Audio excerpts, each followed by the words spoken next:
Hello and welcome to Spec F1 Esports track guide for the Australian Grand Prix. My name is Plevs and I'll be taking you through a lap of Albert Park in Melbourne. So heading up to start the lap now, going down to turn 1. Our braking point for turn 1 is 100 metre board, so right in front there. As soon as you hit that, down into 5th gear. Now for the entry curve, you want to take the curb underneath the car, so half your car over it, half still on track.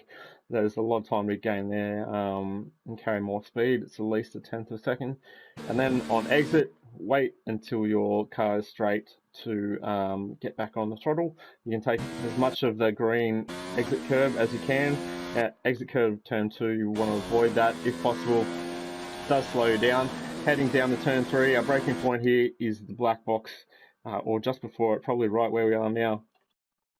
So down to 3rd gear here, roll through the corner, ease back on the throttle, back to the right hand side of the track, up into 4th gear, and then roll through turn 4, back on the throttle. Use this little bit of track after the barrier here to get a better run into turn 5, which is flat. Avoid the entry curve, that'll put you in the wall. Up to turn 6, which is tricky. So on the left here, you can see that the track curves before the entry. So you want to brake just as the curve finishes and the track straightens up. So you'll see about here, there's also a barrier that ends on the left. So either of those is your braking point. Similar to turn 1 here, you can take a fair bit of curb and go under the car as time to gain there. We don't quite nail it on this lap. Exit curb, you take as much of that as possible, but careful not to track extend. The easy curve of turn 8 is flat. Now, a braking point for turn 9 is where the black line, or where the white line turns into the black line and then turns. So right there, once it kind of veers off onto the shortcut there. So we're down into 3rd gear here. Avoid the inside curb, and on the exit curb, you probably want to avoid that too, to get better traction all the way down the straight. But if you do run onto the curb, then it's probably better to short shift into 4 to avoid wheel spin. But much better traction if you avoid that altogether.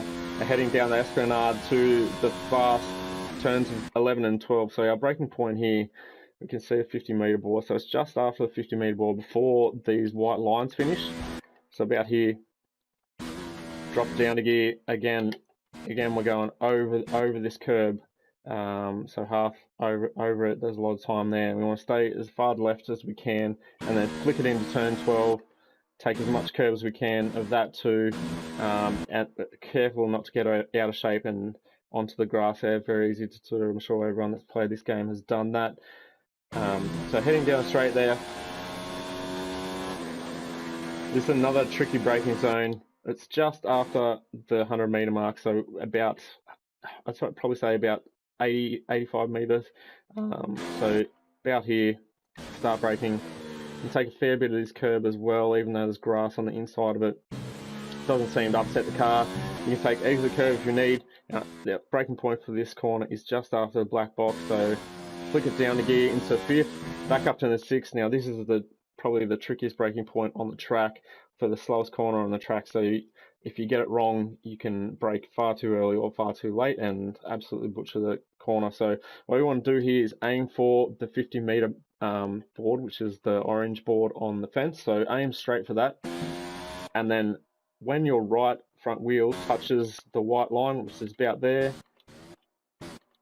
that's when you start braking. So down into 3rd gear, roll through the corner, ease back on the throttle, flick it left, and then we want to start short shifting and go through the gears as quickly as possible for the last corner.